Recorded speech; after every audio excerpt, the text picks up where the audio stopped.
108 megapixel camera. That's a number you normally won't see in the mobile camera market. And here we go. Xiaomi launched the world's first 180 megapixel camera smartphone in November 2019. The number is a huge step forward from its competitor. There are two versions of the Mi Note 10, the Pro and the non-Pro version. The one you're looking at is a non-Pro version. The difference is mainly in RAM and storage. The Pro version gets 6GB of RAM instead of 4 and 256GB of storage instead of 128GB. Not to be confused with the Note 10 from Samsung, which its main feature is a stylus. The selling part of Xiaomi Mi Note 9 is a mid-range smartphone with its larger screen size and a lower price tag. Here are the general specs for the non-Pro version. Here are some of the timeline on each topic I would like to highlight for this phone. Feel free to skip ahead to the topic you are interested in. So let's start off with the heart of the phone, the processor. As you already noticed, it does not support the top-of-the-line processor for Snapdragon. Instead, it runs on the Snapdragon 730G, which is a mid-range processor.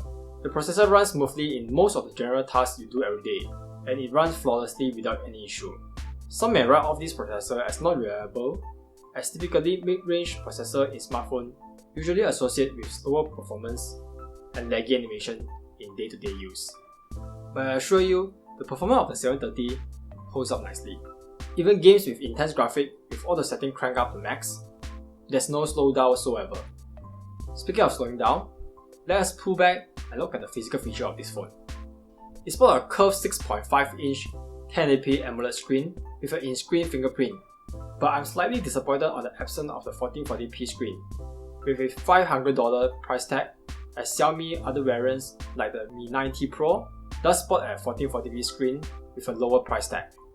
But hey, there's a headphone jack. That does compensate for something, right? The Mi Note 10 also sports a 5000 mAh battery, which is higher than most of the phones in the market. But how long can this 500 mAh battery last? Let's see. I record about 5 to 6 hours of screen on time during my usage with light gaming, which is pretty underwhelming for such a huge battery. My guess will be the MIUI skin, and hope that in a few software updates will extend the battery life in the future. A $500 phone from a Chinese company normally sport a high-end spec, such as a QHD screen, Snapdragon 855, and even a 6GB of RAM, but none of it found in the Mi Note 10. So why is it costing $500 while lacking the high-end component that I just mentioned? Maybe some goes to the battery? But I guess most of the cost went to the back of this phone, the 108 megapixel camera. There are a total of 6 cameras, a single 32 megapixel front-facing camera, which take decent selfie, and 5 more cameras on the back of the phone. Let's start off with the less important lens. The default wide-angle lens is pretty basic. It took a 27 megapixel photo, and here are some samples of it. There are 2x and 5x zoom lens, which is used for portrait shot.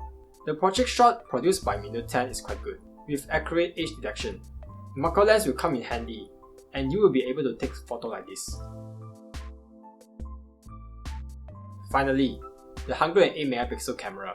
The individual size of a single file is just around 20 MB. With default 128GB of storage, shooting every photo in 108 megapixel mode will last you for some time.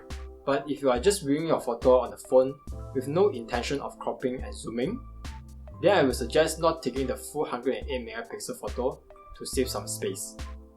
Here are some sample photos that are taken from this beastly camera.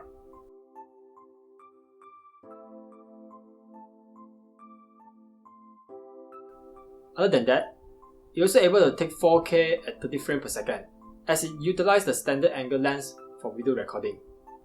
You might notice that I call this 108 megapixel camera Beast in the video title. With so many pixels shot in a single photo, the Snapdragon 730 is unable to keep up with the amount of information it captures, and will require some loading time in order to process the photo and save into the album. I guess if the phone is paired with a Snapdragon 855, then it would be a different story. To be fair, the processing time from taking a photo to saving the album is just 2 seconds. But you will get slightly annoyed if you want to take a few quick shots. But if you can live with this small waiting time, the photo you took will be amazing.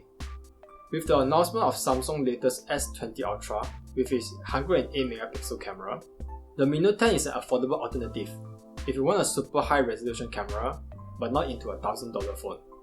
If you can live with a slightly slower camera shutter speed while taking 108MP photo, this Mi Note 10 will be a better choice with lower price tag. And I mean much lower price tag. Like and subscribe if you find my content helpful. And thanks for watching. Ciao!